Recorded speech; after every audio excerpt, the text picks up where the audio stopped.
Gervonta Davis, a crackhead, says Bill Haney would still KO Devin Haney. What's good, everybody? It's your boy, Carter Red Sports. Let's talk about it. Alright, y'all. So, the rumor mill is swirling all over the internet. And the camps of Gervonta Tank Davis and Devin Haney are at each other's throat daily. Recently, Bill Haney kind of clowned Gervonta Davis over a comment that Gervonta had made, basically calling Gervonta a crackhead. But in my mind, I think that Gervonta Davis, even if he was smoking rock, would still KO Devin Haney. I just want to give my 555 nickel on what's being said for anybody listening. So now Gervonta Tank Davis is a crackhead, bro, according to Devin Haney. Bro, y'all, why do people act like they don't understand the ethnic urban vernacular all of a sudden, bro? I'm so confused, bro. Alright, y'all. So, Gervonta Davis, Devin Haney, Bill Haney. Man, the past couple of weeks have been so entertaining when it comes to discussing this potential matchup, because these guys, you can tell, really want to get it on. But I do feel like there's a lot of obstacles stopping this fight from actually happening. You're making us pay for grapes, apples, things that God gave us for free. But recently, Gervonta Davis basically said to a fan that, pass me my crack pipe. And he basically said this in response to a fan kind of saying that, you know, we need to make the Gervonta Davis-Devin Haney fight happen. And he kind of, I guess, threw that out there just like as a funny or as a shot back at the fan and at Devin Haney at the same time. And Bill Haney happened to kind of like respond to this by saying that he needs to get a wellness check, kind of calling Gervonta Davis out as a substance abuser. This crack shit, man, should just be calling me, man. Be calling me, man. But, you know, I think it's funny because when you think about these two fighters, I think what separates these two guys is basically one word. You know, Gervonta Davis is special. Devin Haney is talented. He's very talented, but Gervonta Davis is a special fighter. You only get special fighters every 5 to 10 years. Manny Pacquiao was special. Roy Jones was special. Muhammad Ali was special. Mike Tyson was special. And then you got guys like Devin Haney. You know, he's very, very talented. But the difference between these two guys is the fact that when they get into the ring, you don't get special moments out of Devin Haney, but you're getting these exciting and special moments out of Gervonta Davis. Yeah, we're slow, we're creaky, and we're gray. And I can say this because you're my friend. I believe I'm developing some man boobs. When you watch a Gervonta Davis fight, normally what's been happening is, you know, it's pretty competitive for a few rounds, and then he does something special, something exciting, something the fans were not expecting.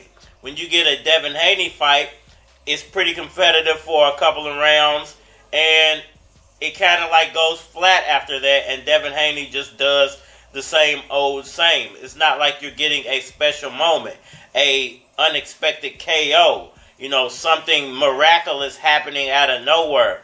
And I think that that's the difference between these two fighters. Gervonta Davis is extremely special.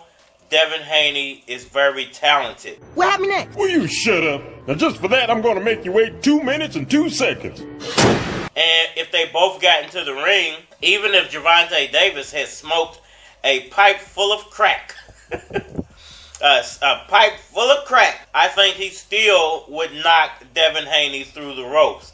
It's just a difference in skill sets. It's a difference in talent level. Yes, Devin Haney is extremely talented, but Gervonta Davis's skill sets and talent level have exceeded just being talented. He's on that level of being special.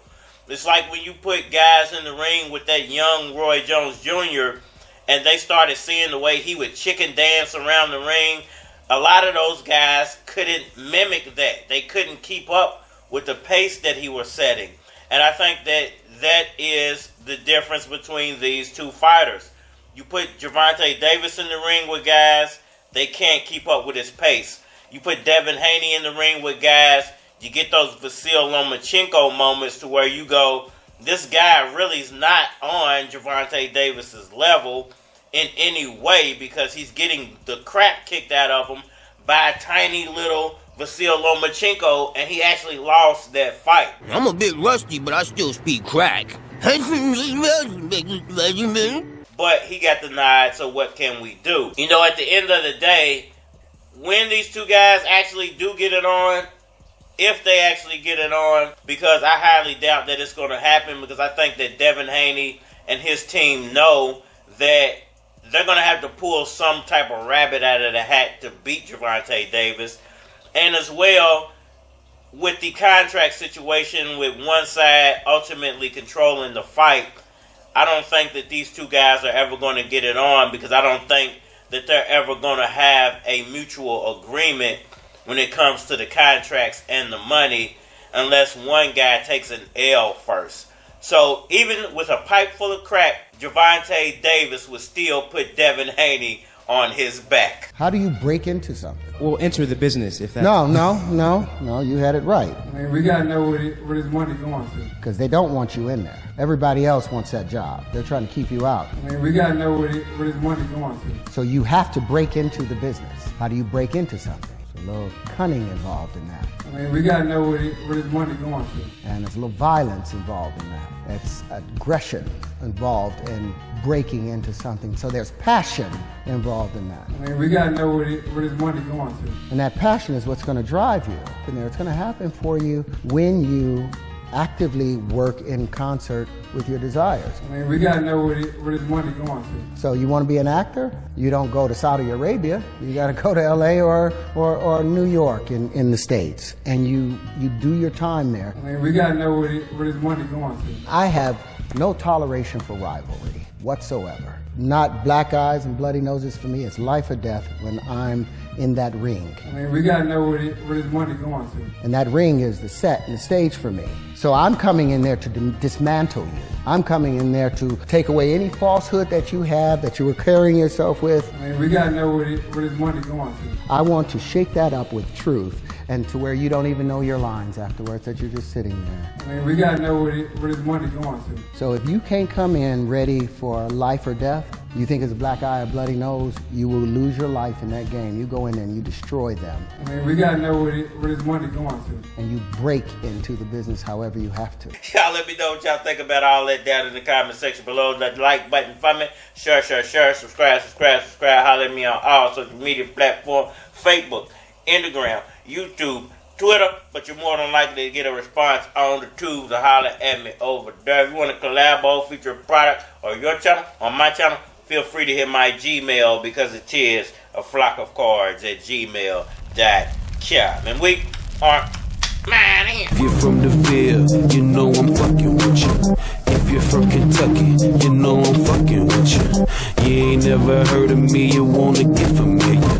Well, my nigga, let me paint a picture. 12 motherfuckers splitting 3 bedrooms. Dang, my nigga, let me get some leg room. Every single night we watch the 10 o'clock news. Young black man murdered over tennis shoes. Every year we move to a brand new hood. Had to fight a nigga just to make it understood. Bitch, I learned to fight from Wayne and your Nucky. First thing they taught me, nigga, swing if it touch you. Moved out of town when I turned 19. Seen $400 pounds of light green. Moved back home before I turned 20. I guess you could say that was the birth of Louis Keys. It was time to let these niggas know my name. Young Real introduced me to the game. He was rapping too big back in the day. When they had Daddy O and Hurricane, they was getting beats from Willie Will and Lil J. Can't forget Young Sirs, they did they thing. That motivated me to do the same, and I did it. Spit it so clean, they thought I came from a dentist. This is for my niggas with the chain gang sickness. When you make it home, I got some change and some bitches. No hook, but they still play it in the club. 7 grams of the loud, paid about a dub. Cause I know the plug and I know the outlet. Feel snapback I got ain't came out yet. Nigga, please listen to the game that I'm slinging. Tax time come around, I claim like I'm banking. Ain't nothing worse than $1 million bitch that'll fuck for a purse. I need a nurse, I think I'm getting sicker. My nigga Dose came through with 2 bottles of liquor. This is for my nigga Moski and all the other real OG. Do a line, pop a pill, roll some weed. Take a seat and listen to the book of keys.